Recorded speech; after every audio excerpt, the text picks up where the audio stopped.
K Shivakumar ഇത്തവണ ശക്തമായി പ്രതിഷേധവുമായി നിൽക്കുകയാണ്. പ്രത്യേകിച്ച് കേരളത്തിൽ വി സതീശന് അപ്രമാദിത്വം കിട്ടുന്ന ഒരു സാഹചര്യം വന്നു. നിയമസഭയിൽ ഭൂരിപക്ഷം ഇല്ലെങ്കിൽ, അല്ലെങ്കിൽ കൂടുതൽ നിയമസഭാ സാമാജികർ തന്നോടൊപ്പം ഇല്ലെങ്കിലും തനിക്ക് മുഖ്യമന്ത്രിയാകാൻ കഴിഞ്ഞത് എങ്ങനെയെന്ന് വി സതീശൻ കാണിച്ചു കൊടുത്തിരിക്കുകയാണ്. സിദ്ധരാമയുടെ ഗുണം സിദ്ധരാമ കെ.സി. വേണുഗോപാലിനെ പോലെയാണ്. കറക്റ്റ് സമയത്തിന് ആ എണ്ണം തകച്ചു വെക്കാനായിട്ട് മിടുക്കനാണ്. കെ ശിവകുമാർ BJP-യിലേക്ക് വന്നേക്കും എന്നുള്ള സൂചന പണ്ടുണ്ട്, കുറച്ച് നാൾ മുന്നേ ഉണ്ടായിരുന്നു. ഇപ്പൊ കൂടുതൽ ഒരു ചാൻസ് ഉള്ളതെന്ന് വെച്ചാൽ സൗത്ത് ഇന്ത്യയിൽ ഈ കോൺഗ്രസ് മന്ത്രിസഭകളുടെ എണ്ണം കൂടിയപ്പം കർണാടകത്തിലെ ഒന്ന് തകർത്താൽ ഒരെണ്ണം കുറഞ്ഞിരിക്കുമല്ലോ. JDS-ന്റെ ഒരു അടിത്തറ എന്ന് പറയുന്നത് മുസ്ലിങ്ങളായിരുന്നു. പക്ഷേ BJP ആയിട്ട് ചേർന്നപ്പം ആ മുസ്ലിങ്ങൾ അങ്ങ് പോയി. പാർട്ടി വിട്ട് ചിലപ്പോൾ കുറച്ച് പേരും കൂടെ വന്നേക്കാം. 30-40 ഒക്കെ അദ്ദേഹം CM ആകുമെന്ന് പറഞ്ഞാൽ കുറെ പേരും കൂടെ ചാടി വീഴും.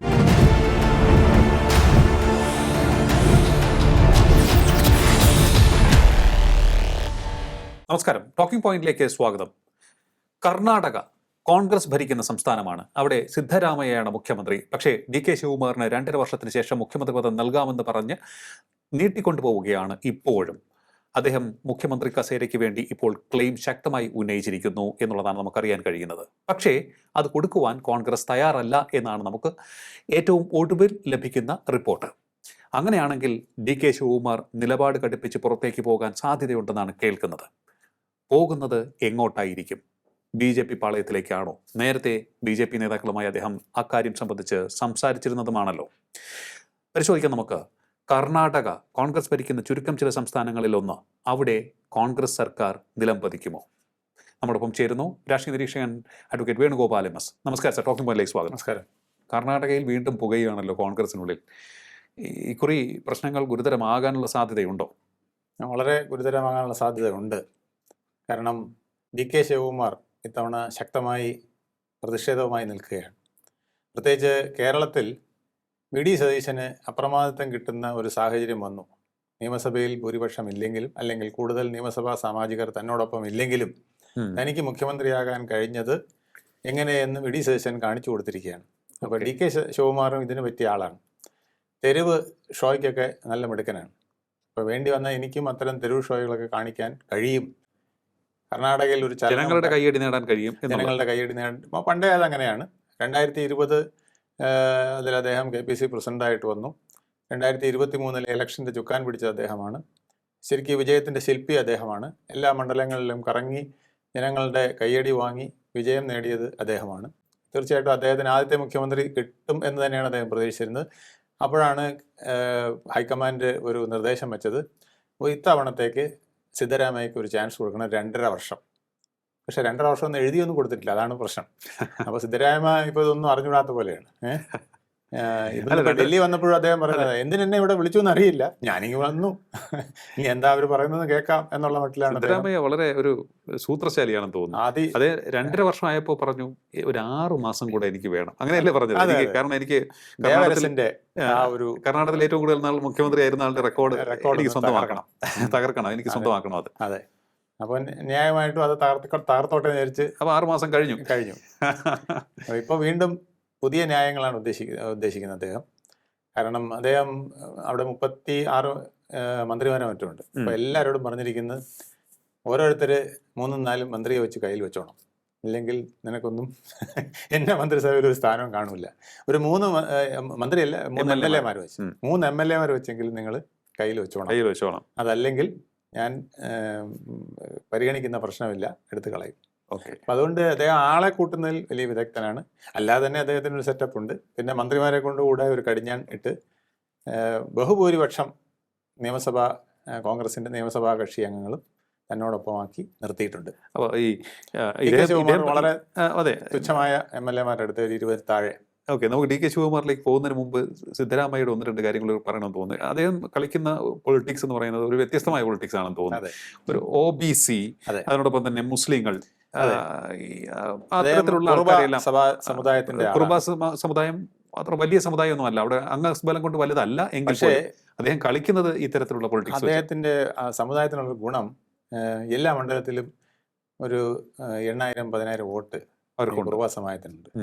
ഉള്ളത് ഇദ്ദേഹം കൈ കാണിച്ച അവിടെ തന്നെ അടിച്ചു കളയും. അത് ശരി, അങ്ങനെ ഒരു ഗുണമുണ്ട്. അപ്പൊ ഇത് ആണ് അവരുടെ ഏറ്റവും വലിയ ഒരു അദ്ദേഹത്തിന്റെ ഒരു സ്ട്രെങ്ത് ആയിട്ട് പറയുന്നത്. പിന്നെ സമുദായത്തിലെ എനിക്ക് തോന്നുന്നു മറ്റു നേതാക്കളൊന്നും തന്നെ ഇല്ല, ഇത്ര പ്രമുഖരായ നേതാക്കളൊന്നുമില്ല. അതുകൊണ്ട് ഇദ്ദേഹം പറയുന്ന പോലെ ചെയ്യും. ഇദ്ദേഹമാണ് അവരുടെ കാണപ്പെട്ട ദൈവം എന്നുള്ള രീതിയിലാണ് നിൽക്കുന്നത്. അപ്പൊ അദ്ദേഹത്തിന് വളരെ സേ ഉണ്ട് അവരുടെ ഇടയിൽ. ഓക്കെ. പിന്നെ 2 തവണ ഉപമുഖ്യമന്ത്രിയായിരുന്നു. 96 മുതൽ ഇദ്ദേഹം കസേരയിലാണ്. കീ പോസ്റ്റുകളിലാണ്. കീ പോസ്റ്റിലാണ്. ഉപമുഖ്യമന്ത്രി പോലുള്ള പദവിയിലൊക്കെ ഇരുന്ന് 2 പ്രാവശ്യം ഇരുന്നു. പിന്നെ 2013 മുതൽ 18 വരെ മുഖ്യമന്ത്രിയായിരുന്നു. അത് കഴിഞ്ഞ് 19 മുതൽ 23 വരെ പ്രതിപക്ഷ നേതാവായിരുന്നു. ഇപ്പൊ വീണ്ടും മുഖ്യമന്ത്രിയായി. അങ്ങനെ ആ ടേം പലത് കടന്നപ്പം ദേവരസിന്റെ ആ ടേമൊക്കെ കംപ്ലീറ്റ് ചെയ്ത് കഴിഞ്ഞ അദ്ദേഹം റെക്കോർഡെല്ലാം കഴിഞ്ഞ് ഗിന്നസ് ബുക്കിൽ പേര് കയറി നിൽക്കുകയാണ്. കർണാടകയിലെ ഏറ്റവും കൂടുതൽ സമയം കാലം മുഖ്യമന്ത്രിയായിരുന്ന നേതാവ് എന്നുള്ളത്. പക്ഷേ ഞാൻ നോക്കട്ടെ സാർ, ഇപ്പോൾ ഒരു സംഭവം കേൾക്കുന്നു. ഓക്കെ, നമുക്ക് ഇപ്പോഴത്തെ റിപ്പോർട്ടിലേക്ക് കടക്കുന്നതിന് മുമ്പ് DK ശിവകുമാറിനെ കുറിച്ച് പറയാം. DK ശിവകുമാർ എന്ന് പറയുമ്പോൾ ഒരു വ്യവസായിയാണ്, ധനികനാണ്, പരമ്പരാഗതമായ വലിയ ധനികനാണ്. അപ്പോൾ ഇലക്ഷൻ ഉണ്ടാക്കാൻ നല്ലപോലെ അറിയാവുന്ന ആളാണ്. പണം ഇറക്കി പണം പിടിക്കാൻ കഴിയുന്ന ആളാണ് അദ്ദേഹം. ഇപ്പൊ ഇലക്ഷനൊക്കെ ഇഡിയൊക്കെ നോട്ടപ്പുള്ളിയാക്കി വെച്ചിരിക്കുന്ന ആളാണ്. അതാണ് അദ്ദേഹത്തിന് BJP പോയാൽ കിട്ടുന്ന ഏറ്റവും വലിയ ഗുണം. ഓക്കെ, അവിടെ വെച്ചിരിക്കുന്ന മുഖങ്ങളെല്ലാം ഊരാൻ പറ്റും. അതാണ്. അതുപോലെ തന്നെ കർണാടകയിൽ ഏറ്റവും പ്രബലരായിട്ടുള്ള 2 സമുദായങ്ങളാണ്. ഒന്ന് ഒക്കലിഗയും ലിംഗായത്തും. ഒക്കലിഗയിൽ പെട്ട ആളാണ് DK ശിവകുമാർ. അവർ എന്ന് പറയുന്നത് ഈ ബാംഗ്ലൂർ നഗരം, അതിന് ചുറ്റുമുള്ള പ്രദേശങ്ങൾ, ഇവിടെയൊക്കെയാണ് കൂടുതലായി കാണപ്പെടുന്നതെന്നാണ്. രണ്ടാമത്തെ വലിയ സമുദായമാണ്. അതെ, അവിടുത്തെ രണ്ടാമത്തെ 16% വരും. ഒക്കലിംഗ ഏതാണ്ട് അതുപോലെ 12-13% മറ്റും വരുന്നവരാണ്. അവർ 2% വ്യത്യാസമാണ് അവർ തമ്മിലുള്ളൂ. അപ്പൊ അവർ രണ്ടും കൂടെ ചേർന്ന വലിയ മേജർ ഇതുമാണ്. SM കൃഷ്ണയൊക്കെ അങ്ങനെയാണ് അവിടെ ഭരണം പിടിച്ചുകൊണ്ടിരുന്നത്. അതെ. അപ്പോൾ JDS തകർന്നതിന് ശേഷമാണ് ഇപ്പോൾ ഈ ഒക്കലിംഗക്കാരെല്ലാം കൂടുതലായി കോൺഗ്രസിലേക്ക് വന്നത്, അല്ലേ? അതെ, അങ്ങനെ ഒരു സംഭവം കൂടി ഉണ്ടെന്ന് തോന്നുന്നു. തീർച്ചയായിട്ടും. ദേവഗൌഡയുടെ ഒരു കാലുമാറ്റവും എല്ലാം കൂടെ വന്ന് പല വിധത്തിൽ അവർക്ക് ബുദ്ധിമുട്ടുകൾ വന്നിട്ടുണ്ട്. നല്ല രീതിയിൽ ആ ഒരു സമുദായത്തിന്റെ വോട്ട് ഇപ്പുറത്തോട്ട് വന്നിട്ടുണ്ട്. എനിക്ക് തോന്നുന്നു ഒരു മാസ് ലീഡർ എന്നുള്ള ഒരു പാൻ കർണാടക ലീഡർ എന്നുള്ള ഇമേജ് അദ്ദേഹത്തിന് ഉണ്ടോ? അതാണ് ഞാൻ ചോദിക്കുന്നത്. കാരണം ഇദ്ദേഹം BJPയെ ശക്തമായി എതിർത്ത് വന്നൊരു നേതാവ്, BJPയുടെ നീക്കങ്ങളെ തടയിടാൻ കരുത്തുള്ള നേതാവ് എന്ന ഒരു ഇമേജ് അല്ലേ അവിടെ ഉള്ളത്? അതോ ഒരു പാൻ കർണാടക നേതാവ് എന്നുള്ള ഇമേജ് ഉണ്ടോ അദ്ദേഹത്തിന്? അദ്ദേഹത്തിന് ആ ഇമേജ് ഉണ്ട്. കാരണം അദ്ദേഹം 7 പ്രാവശ്യം MLA ആയിരുന്ന ആളാണ്. അതെ. സിദ്ധരാമയ്യ 8 പ്രാവശ്യം, അദ്ദേഹം 7 പ്രാവശ്യമായിട്ട് MLA ആയിരിക്കുന്നതാണ്. അദ്ദേഹത്തിന് ആ ബേസ് ഉണ്ട്, നല്ല രീതിയിലുള്ള ബേസ് ഉണ്ട് അദ്ദേഹത്തിന്. കർണാടകയിൽ എല്ലാ വിഭാഗം ആൾക്കാരെ അറിയാം. അദ്ദേഹം വർക്കിംഗ് പ്രസിഡന്റ് 2008 മുതൽ അദ്ദേഹം വർക്കിംഗ് പ്രസിഡന്റ് ആയിട്ട് വർക്ക് ചെയ്തിട്ടുണ്ട്. 2008 തന്നെ. 2026 ആയില്ലേ? 2008 വർക്കിംഗ് പ്രസിഡന്റ് ആയിരിക്കണമെങ്കിൽ പാർട്ടി അണികളുമായിട്ട് നല്ല ബന്ധമാണ്. അവരുടെ എല്ലാം കടിഞ്ഞാൺ നിലനിർത്താനുള്ള അറിയാവുന്ന ആളാണ്. പിന്നെ അവർക്കൊക്കെ സീറ്റുകൾ, വിജയം, ഇതൊക്കെ ഉണ്ടാക്കി കൊടുക്കുന്നതിലൊക്കെ നിർണായക പങ്ക് വഹിച്ചിട്ടുണ്ട്. അന്തർശാലിയാണ്. പക്ഷേ സിദ്ധരാമയുടെ ഗുണം, സിദ്ധരാമ നമ്മുടെ KC വേണുഗോപാലിനെ പോലെയാണ്. കറക്റ്റ് സമയത്തിന് ആ എണ്ണം തികച്ചു വെക്കാനായിട്ട് മിടുക്കനാണ്. എങ്ങനെയെങ്കിലും ഹൈക്കമാൻഡിനെയൊക്കെ സോപ്പിട്ട് തന്റെ ആളെ മാക്സിമം തള്ളിക്കയറ്റി. ഇപ്പോഴും അതാണ് നടന്നിരിക്കുന്നത്. അവരെ കട്ടയ്ക്ക് നിർത്തിയിരിക്കുകയാണ്. ഓക്കെ. അല്ല, ഞാൻ വേറൊന്ന് ചോദിച്ചോട്ടെ. ഇപ്പൊ വേറൊരു ആപ്പും കൂടെ വെച്ചിട്ടുണ്ട്. ഇപ്പോ G. പരമേശ്വര, അദ്ദേഹത്തിന്റെ വിശ്വസ്തനായ മന്ത്രിയെ, ഞാൻ പോവുകയാണെങ്കിൽ തന്നെ, ഇപ്പൊ ഞാനാണിപ്പോ ഉള്ളതിൽ ഒരു OBC ലീഡറായിട്ട് മുഖ്യമന്ത്രി സ്ഥാനത്തിരിക്കുന്ന ഏക കോൺഗ്രസ്സുകാരൻ ഇന്ത്യയിൽ. രാഹുൽ ഗാന്ധിയൊക്കെ എപ്പോഴും കോൺഗ്രസ് OBCകളോട്, പിന്നോക്കക്കാരോടൊക്കെ കൂടുതൽ അഫെക്ഷൻ കാണിക്കണമെന്നാണല്ലോ പറയുന്നത്. ആ രീതിയിൽ നോക്കിക്കഴിഞ്ഞാൽ ഞാനാണ് ഏറ്റവും യോഗ്യൻ. ഇനി ഞാൻ പോയാൽ യോഗ്യനായിട്ടുള്ളത് എൻ്റെ അടുത്ത് നിൽക്കുന്ന G. പരമേശ്വരയാണ്. അദ്ദേഹത്തിന്റെ ഗുണമെന്ന് വെച്ചാൽ അദ്ദേഹം പിന്നെ SC/ST വിഭാഗത്തിൽ നിന്നുള്ളതാണ്. അപ്പം അങ്ങനെയാണെങ്കിൽ ഇനി അങ്ങനെയുള്ള ഒരാളിനെ കൊടുക്കണം. ഒരു ദളിതനാണ് കൊടുക്കേണ്ടത് മുഖ്യമന്ത്രിയായിട്ട് എന്ന് പറഞ്ഞ് വീണ്ടും ഒരു ചെക്ക് കോൺഗ്രസ് ഹൈക്കമാൻഡിനും അതുപോലെ തന്നെ DK ശിവകുമാർ ഒരു സ്റ്റെപ്പും കൂടെ പുറകെ പോകണം. ഈ റേസിൽ ഇപ്പൊ തൊട്ടടുത്ത് നിൽക്കുകയാണ്. അപ്പൊ ഒന്നുകൂടെ പുറകിലോട്ടായി കഴിഞ്ഞാൽ പിന്നെ G. പരമേശ്വര ഓടൂല്ല. അതങ്ങനെ അറിയാം. സിദ്ധരാമയ്ക്ക് എതിരെ ഓടൂല്ല. അപ്പം കംഫർട്ടബിൾ ആയി. അപ്പം 3ാം സ്ഥാനത്തേക്ക് തള്ളുക എന്നുള്ള ഒരു തന്ത്രമാണ് ഇപ്പോൾ പ്രയോഗിക്കുന്നത്. പക്ഷേ ഞാൻ കേട്ടത് കോൺഗ്രസ് ഹൈക്കമാൻഡ് മറ്റൊരു മറുതന്ത്രം പ്രയോഗിക്കുന്നു എന്നാണ് കേൾക്കുന്നത്. ഈ രണ്ട് നേതാക്കൾ തമ്മിലുള്ള തർക്കം അവിടെ ഇങ്ങനെ ശക്തമായി തുടരുന്നു. ഒപ്പം തന്നെ അവർക്ക് സിദ്ധരാമയ്യയെ ഒന്ന് പവറിൽ നിന്ന് മാറ്റി മല്ലികാർജുൻ ഖാർഗെയെ അവിടെ മുഖ്യമന്ത്രിയായിരുത്തണം എന്നുള്ള ഒരു ആഗ്രഹം കോൺഗ്രസ് ഹൈക്കമാൻഡ് ഉണ്ടെന്നാണ് കേൾക്കുന്നത്. കാരണം അദ്ദേഹം പണ്ട് മുതലേ അദ്ദേഹം അവിടുത്തെ അതെ അതെ വലിയ ആഗ്രഹമുണ്ട്. അദ്ദേഹം ദളിത് നേതാവാണ്, അതെ, SC വിഭാഗത്തിൽപ്പെട്ട നേതാവാണ്. അത് ഈ ഇദ്ദേഹത്തിന് അടി കൊടുക്കാനും കൂടെയാണ്. അതെ, സിദ്ധരാമയ്യക്ക് ഒരു അടി കൊടുക്കാൻ രണ്ടുപേർക്കും അടി കൊടുക്കുമെന്ന് തോന്നുന്നു അല്ലേ? അങ്ങനെയാണെങ്കിൽ ഏറ്റവും പറ്റിയ ആള് മല്ലികാർജുന ഖാർഗെ അല്ലേ എന്നുള്ളത്. കാരണം ഈ മല്ലികാർജുന ഖാർഗെ ഇപ്പൊ അവിടുന്ന് എണീപ്പിച്ചു വിടണം. 2029 ഇലക്ഷനെ പിന്നെ AICC പ്രസിഡന്റ് ആയിട്ട് ഈ ഉപ്പുചാക്ക അവിടെ ഇരുന്നാൽ പറ്റൂല. അപ്പൊ അദ്ദേഹത്തിന് എത്രയും പെട്ടെന്ന് അവിടുന്ന് ഓടിക്കണം. അപ്പൊ അതിനൊരു മാർഗം AICC തീർച്ചയായിട്ടും നോക്കും. നന്നായിട്ടൊന്ന് അക്കോമഡേറ്റ് ചെയ്യണമല്ലോ, മോശമില്ലാത്ത രീതിയിൽ. അതെ, അപ്പൊ ഇത് ആണ് അവർ മനസ്സ് കണ്ടിരിക്കുന്നത്. അതൊന്നുണ്ട്. പിന്നെ പ്രിയങ്കയ്ക്ക് ഏറ്റവും പ്രിയം DK ശിവകുമാറിനെയാണ്. DK ശിവകുമാറിന് ആണ് ഏറ്റവും യോഗ്യൻ. അദ്ദേഹം ഇലക്ഷനൊക്കെ നന്നായിട്ട് കണ്ടക്ട് ചെയ്യുകയും കണ്ടസ്റ്റ് ചെയ്യുകയും ഒക്കെ ചെയ്യുന്ന ആളല്ലേ. DK ശിവകുമാറാണ് യോഗ്യനെന്നാണ് പ്രിയങ്കയുടെ അഭിപ്രായം. ഓക്കെ, അപ്പൊ എന്തായാലും ഈ ഒരു പ്രഷർ അവിടെ ഉണ്ടെന്ന് തോന്നുന്നു. പക്ഷെ സിദ്ധരാമയ്യ മോശക്കാരനല്ല. അദ്ദേഹം ഇപ്പോ അങ്ങനെ മാറേണ്ടി വന്നാൽ വേറെ ചില ഡിമാൻഡും വെച്ചിട്ടുണ്ടെന്ന് തോന്നുന്നു. മകൻ യതീന്ദ്രയ്ക്ക് ക്യാബിനറ്റ് പദവി കൊടുക്കണം, തനിക്ക് രാജ്യസഭാ അംഗത്വം വേണം, അല്ലേ? അതെ, അത് രാജ്യസഭാ അംഗത്വം ഉറപ്പാണ്, അത് കൊടുക്കും, കുഴപ്പമില്ല. ഇപ്പൊ ജൂൺ 18 മറ്റോ അവിടെ ഇലക്ഷൻ നടക്കും, ക്യാബിനറ്റ് ഈ രാജ്യസഭ. അതുവരെ ഒന്നും മാറ്റരുതെന്ന് പറഞ്ഞിട്ടാണ് നിൽക്കുന്നത്. അതുപോലെ DK ശിവകുമാറിനെ സോപ്പിടാൻ പറയുന്നുണ്ട്. അദ്ദേഹത്തിന്റെ പിന്നെ ബ്രദർ DK സുരേഷ്, അദ്ദേഹത്തിനെ ഇതുപോലെ രാജ്യസഭയിലേക്ക് നോമിനേറ്റ് ചെയ്യാം എന്നൊക്കെ പറഞ്ഞ് അദ്ദേഹത്തിനെയും സോപ്പിടുന്നുണ്ട്. അപ്പൊ അത്തരത്തിൽ ഇതൊന്നും ഞാൻ അറിഞ്ഞിട്ടില്ല, എനിക്കറിയില്ല എന്നുള്ള രീതിയിലാണ് DK ശിവകുമാർ പറയുന്നത്. ഞാൻ ചോദിച്ചോട്ടെ, DK ശിവകുമാറിന്റെ അടുത്ത നീക്കം എന്ത്? അതാണ് നമ്മൾ പ്രധാനമായും നോക്കേണ്ടത് ഒരു വിഷയമാണെന്ന് തോന്നുന്നത്. കാരണം ഒരു പവർഫുൾ ആയിട്ടുള്ള പൊളിറ്റീഷ്യനാണ്. കർണാടക രാഷ്ട്രീയം നോക്കുകയാണെന്നുണ്ടെങ്കിൽ അവിടെ മണി പവർ വേണം, മസിൽ പവർ വേണം. ഇത് രണ്ടും ഉള്ള പൊളിറ്റീഷ്യനാണ്. മണി പവറുണ്ട്, മസിൽ പവറുണ്ട്, ക്രൗഡ് പുള്ളറുമാണ് ഇത്തരത്തിലുള്ള പ്രവൃത്തിയിലൂടെയൊക്കെ തന്നെ. അപ്പോൾ ഇങ്ങനെയുള്ള ഗുണങ്ങളുള്ള DK ശിവകുമാർ BJP-യിലേക്ക് വന്നേക്കും എന്നുള്ള സൂചന പണ്ടുണ്ട്, കുറച്ച് നാൾ മുന്നേ ഉണ്ടായിരുന്നു, ഒരു 6 മാസം മുമ്പ് നേരത്തെ എടുക്കാൻ തയ്യാറായിരുന്നു. പക്ഷേ ഇപ്പോ തയ്യാറാകുമോ? ഇപ്പൊ കൂടുതൽ ഒരു ചാൻസ് ഉള്ളതെന്ന് വെച്ചാൽ സൗത്ത് ഇന്ത്യയില് ഈ കോൺഗ്രസ് മന്ത്രിസഭകളുടെ എണ്ണം കൂടിയപ്പം കർണാടകത്തിലെ ഒന്ന് തകർത്താൽ ഒരെണ്ണം കുറഞ്ഞിരിക്കുമല്ലോ. കേരളത്തിൽ വന്നപ്പോൾ കർണാടകത്തിലെ തകർത്താൽ ഒരെണ്ണം കുറഞ്ഞിരിക്കും. അപ്പൊ ആ ഒരു ആഗ്രഹം തീർച്ചയായിട്ടും BJP-ക്ക് ഉണ്ടാവാം. BJP അതിന് ശ്രമിക്കാതിരിക്കില്ല. പക്ഷെ ഒരു പ്രശ്നം, DK ശിവകുമാറിനെ അങ്ങോട്ട് കയറ്റാൻ ബുദ്ധിമുട്ടാണ്. അവിടെ ഒത്തിരി നേതാക്കളുണ്ട്. അവരുടെ നല്ല പ്രഗത്ഭന്മാരായ നേതാക്കൾ ഇപ്പോൾ ഒരു ഡസൻ ഇപ്പൊ അവിടെ ഉയർന്നു വന്നിട്ടുണ്ട്. അപ്പൊ അവരെ തട്ടിക്കൊണ്ട് ഇപ്പൊ വിജയേന്ദ്ര, അശോക, യെദ്യൂരപ്പയുടെ മകൻ, അതെ, യെദ്യൂരപ്പയുടെ മകൻ വിജയേന്ദ്ര, അദ്ദേഹമാണ് അവിടുത്തെ സംസ്ഥാന അധ്യക്ഷൻ, BJP സംസ്ഥാന അധ്യക്ഷൻ. പിന്നെ LOP പാർലമെന്ററി പാർട്ടിയുടെ പ്രതിപക്ഷ നേതാവായിട്ട് ഇരിക്കുന്നത് അശോക്. അദ്ദേഹത്തിന്റെയും നല്ല പ്രമാദിത്വമുള്ള ആളാണ്. അതെ, ഈ രണ്ട് നേതാക്കളും വളരെ അവിടെ പോപ്പുലർ ആണെന്ന് കേട്ടിട്ടുണ്ട്. തീർച്ചയായിട്ടും. അതുപോലെ തന്നെ ഈ നമ്മുടെ അണ്ണാമലയെ പോലെ തന്നെ വളരെ പ്രസിദ്ധനാണ് തേജസ്വി സൂര്യ. ചെറുപ്പക്കാരനാണെങ്കിലും ഭാവിയിലേക്ക് അവര് കണക്കാക്കി ഇട്ടിരിക്കുന്ന ഒരാളാണ്. പക്ഷെ തേജസ്വി സൂര്യ പ്രതീക്ഷിച്ച പോലെ അങ്ങോട്ട് ഉയർന്നു വന്നില്ല, അല്ലെ? ആ ഒരു ശോഭയിലേക്ക് അദ്ദേഹം ഇപ്പൊ പാർലമെന്റിലേക്കും ഒക്കെ നിൽക്കുന്നതുകൊണ്ട് ഇവിടുന്ന് കളം വിട്ട് നിൽക്കുന്ന ഒരു അവസ്ഥയാണുള്ളത്. പക്ഷെ അദ്ദേഹത്തിനെ പോലുള്ളവർക്ക് അവിടെ വലിയ സേ ഉണ്ട്. എന്തായാലും നേതാക്കൾക്ക് BJP-യിൽ അവിടെ കോൺഗ്രസിൽ BJP-യിൽ കുറവൊന്നുമില്ല, നേതാക്കളുണ്ട്. പിന്നെ യെദ്യൂരപ്പയുടെ അതേപോലെ തന്ത്രങ്ങളും പിന്നെ എല്ലായിടത്തും അക്സെപ്റ്റൻസും ഉണ്ടോ എന്ന് ചോദിച്ചാൽ ആയിട്ടില്ല. അപ്പൊ അവർക്ക് DK ശിവകുമാറിനെ അതിന്റെ തലപ്പത്ത് കൊണ്ടുവരാൻ താല്പര്യമില്ല. വേണമെങ്കിൽ നിങ്ങൾ പ്രധാനപ്പെട്ട ഒരു റോളിലേക്ക് വന്നോളൂ എന്നുള്ള ഇതാണ്. പകരം ഒരു കേസുകളൊക്കെ ചിലപ്പം പിൻവലിച്ച് കിട്ടാനുള്ള സാധ്യത വളരെ കൂടുതലാണ്. ഒരു ഡസനിലോളം കേസുകൾ അവിടെ യെദ്യൂരപ്പ ലിംഗായത്ത് സമുദായത്തിൽപ്പെട്ട ആളാണല്ലോ. അതാണല്ലോ ഏറ്റവും അങ്ങ് പറഞ്ഞനുസരിച്ച് വലിയ സമുദായം അവിടെ ലിംഗായത്താണ്. ഇനിയിപ്പോ യെദ്യൂരപ്പയെ പിണക്കാനും പറ്റില്ല. യെദ്യൂരപ്പയുടെ ഒരു സ്റ്റാൻഡ് വളരെ നിർണായകമാണെന്ന് തോന്നുന്നു, അല്ലെ? യെദ്യൂരപ്പ അതുകൊണ്ടാണ് മകനെ അങ്ങനെ പാർട്ടി പ്രസിഡന്റ് ആക്കി നിർത്തിയത്. യെദ്യൂരപ്പ പുറകോട്ട് പോകണമെങ്കിൽ മോനൊരു സ്ഥാനം കൊടുക്കണം എന്നുള്ളത് കൊണ്ടാണ്.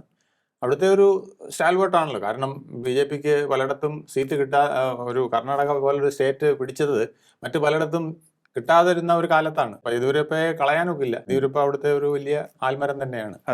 അപ്പൊ അദ്ദേഹത്തിനെ പിടിച്ചു നിർത്തണം. അതിനുകൊണ്ടാണ് മകന് അങ്ങനെ ഒരു സ്ഥാനം കൊടുത്തത്.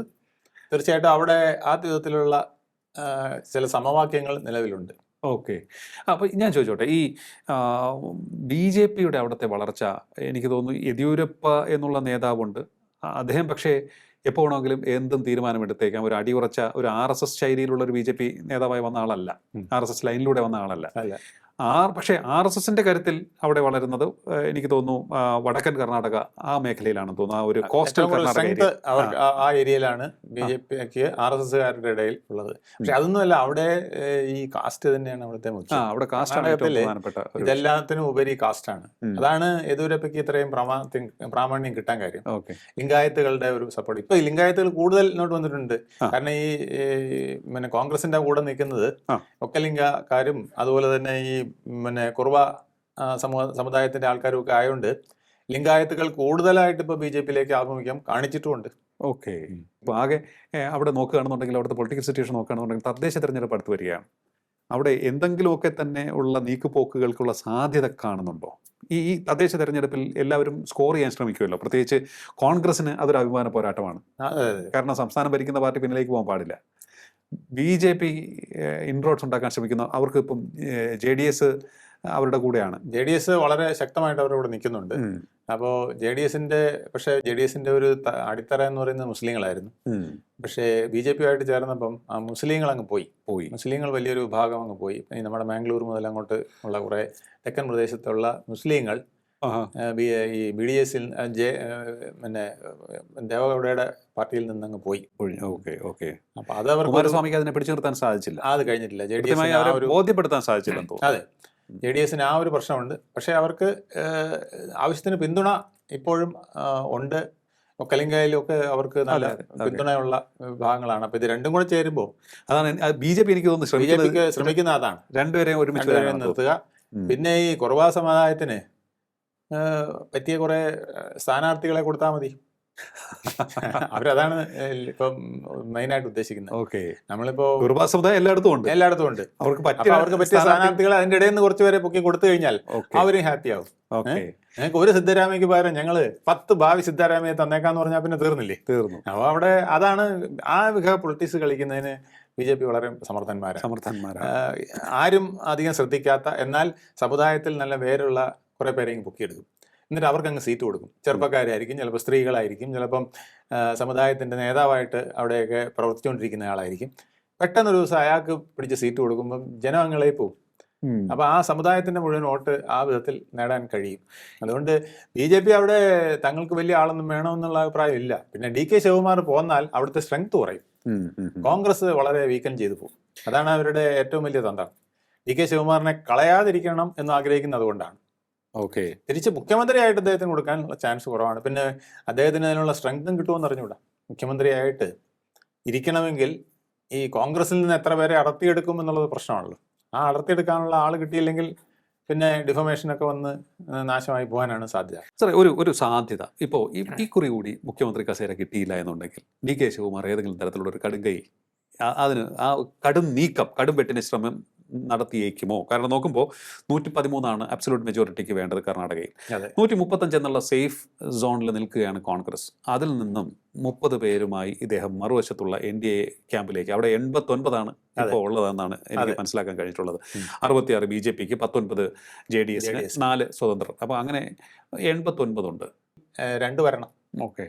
3-ൽ 2 പേര് കാലുമാറിയില്ലെങ്കിൽ ഡിഫമേഷൻ ലോ അവിടെ ആപ്ലിക്കബിൾ ആവും. ഓക്കെ. അപ്പൊ ഇവരെ ചിലപ്പം പിന്നെ സിദ്ധരാമയ്യ പാർട്ടിയും കൂടെ പൂട്ടും.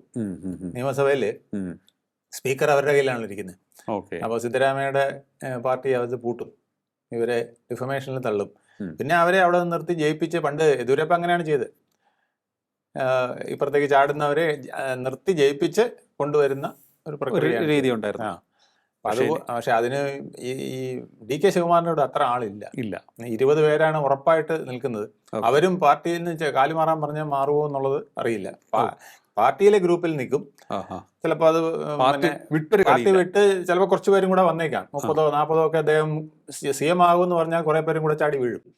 പക്ഷെ എതിർചേരിയിലേക്ക് പോവാണ്, BJPയിലേക്ക് പോവാണെന്ന് പറഞ്ഞാൽ അത്രയും ഒരു സേ കിട്ടുമോ എന്നുള്ളതാണ് DK ശിവകുമാറിനെ സംബന്ധിച്ചുള്ള പ്രശ്നം. പക്ഷെ DK ശിവകുമാർ ഇപ്പുറത്ത് വന്നാൽ തീർച്ചയായിട്ടും ഈ മന്ത്രിസഭയെ തള്ളിയിടാൻ കഴിയുമെന്നുള്ളത് BJPക്ക് ഉറപ്പുണ്ട്. അത് ഒന്ന് രണ്ട് ഘട്ടമായിട്ട് അത് സാധിച്ചെടുക്കാൻ കഴിയുമെന്നുള്ളതാണ് അവരുടെ വിശ്വാസം. ഓക്കെ, എനിക്ക് തോന്നുന്നു അങ്ങനെയാണെന്നുണ്ടെങ്കിൽ എനിക്ക് ഈ അവർക്ക് അബ്സല്യൂട്ട് മെജോറിറ്റി അല്ലെങ്കിൽ അല്ല, ഭൂരിപക്ഷം, കേവല ഭൂരിപക്ഷം നഷ്ടപ്പെടുന്ന ഒരു സാഹചര്യത്തിലേക്ക് കൊണ്ടുപോകാൻ സാധിച്ചേക്കും. അത് സാധിക്കും. കാരണം ഇപ്പുറത്ത് വന്നു കഴിഞ്ഞാൽ 100-ൽ താഴെ 100ഓളം സീറ്റ് 30 പേര് വന്നു കഴിഞ്ഞാൽ അതെ 103 സീറ്റേ ഉള്ളൂ പിന്നെ അവിടെ. അതെ അതെ അപ്പോൾ ആ ഒരു പ്രശ്നം വരും. അപ്പോൾ കോൺഗ്രസിന് അത് എന്തായാലും പിടിച്ചു നിൽക്കാൻ പറ്റാതെ വരും. സിദ്ധരാമയ്യക്ക് എന്തായാലും വെളിയിലിറങ്ങി പോകേണ്ടി വരും. അതിനു മുമ്പേ അവർ ഒരു ഡാമേജിങ് കൺട്രോൾ എന്തെങ്കിലും ചെയ്യാതിരിക്കില്ല. ചെയ്യാതിരിക്കില്ല. ഡി കെ ശിവകുമാർ അത്തരത്തിലൊരു നീക്കത്തിന് പോവുകയാണ്. ഡി കെ ശിവകുമാർ ഇച്ചിരി ജെന്റിൽമാൻ കളിക്കുന്ന ആളാണ്. അപ്പൊ അതുകൊണ്ടാണ് ഈ ഹൈക്കമാൻഡിനൊക്കെ ഇത്ര ഭയമില്ലാത്തത്. അപ്പൊ അദ്ദേഹം ഇപ്പം വി സജഷൻ സ്റ്റൈൽ ഒരു കളി നോക്കിയാൽ തീർച്ചയായിട്ടും അവിടെ ചാൻസ് ഉണ്ട്. ഓക്കെ, പിന്നെ അവിടെ ഒരു ലീഗ് ഇല്ല എന്നുള്ളതാണ് പുറകെ നിൽക്കാൻ. അതേ ഉള്ളൊരു പ്രശ്നം. അതേ ഒരു പ്രശ്നമുള്ളൂ. ഏതായാലും ഡി കെ ശിവകുമാർ കൈവിട്ട കളിക്ക് തയ്യാറാകുമോ കർണാടകയിൽ? ഇതാണ് നമ്മൾ നോക്കിയത്.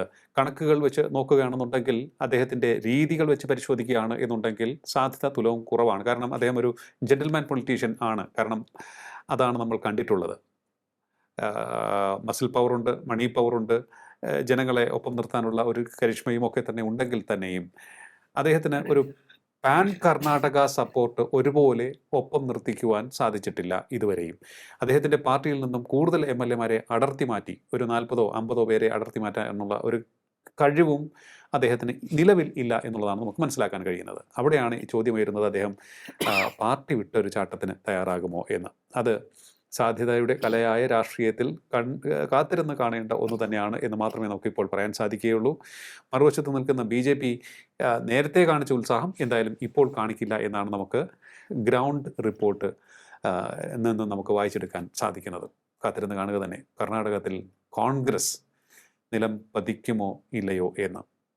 വളരെയധികം നന്ദി സാർ, ഇത്രയും സമയം ടോക്കിംഗ് പോയിന്റുമായി സംസാരിച്ചത്. നമസ്കാരം. ടോക്കിംഗ് പോയിന്റ് ഈ അധ്യായം ഇവിടെ പൂർണ്ണമാകുന്നു. അടുത്ത എപ്പിസോഡ് കാണാം. നമസ്കാരം.